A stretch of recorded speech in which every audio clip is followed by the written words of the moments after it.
Scholz says Germany seeks closer ties with Indo-Pacific. German Chancellor Olaf Scholz says his country wants to strengthen ties with countries in the Indo-Pacific region that share the same values and work together to end Russia's aggression in Ukraine. Tokyo. German Chancellor Olaf Scholz said in Tokyo on Thursday that his country wants to strengthen ties with countries in the Indo-Pacific region that share the same values and work together to end Russia's aggression in Ukraine.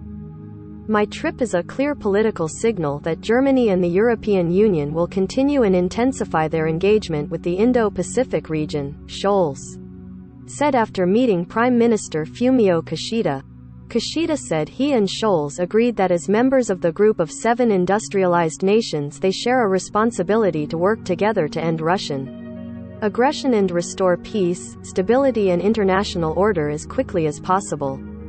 The Ukraine crisis shakes the foundation of the international order not only in Europe but also in Asia.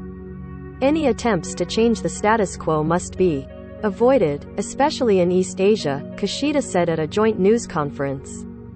If we do not clearly show, to Russia, that this kind of unilateral change to the status quo by force and recklessness has a high cost, it will give the wrong message to Asia, he said. On his first trip to Tokyo as chancellor, Scholz said both Germany and Japan are defenders of the rules-based international order, the principles of the UN Charter and the defense of universal human rights. Scholz said he also wanted to come to Japan because Tokyo will take over as chair of the G7 after Japan has imposed sanctions against Russia in line with other G7 countries and provided support for Ukraine out of concern that Russia's invasion could embolden China and intensify tensions in East Asia.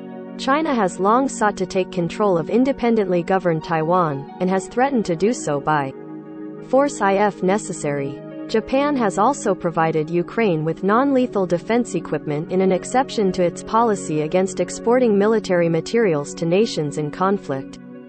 Germany had initially refused to send any offensive weapons to Ukraine and later balked at sending heavy equipment such as armored vehicles.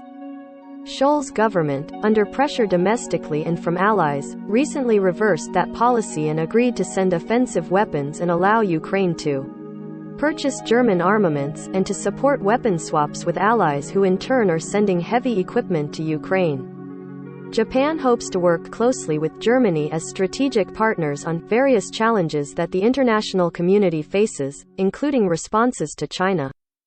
Kishida said.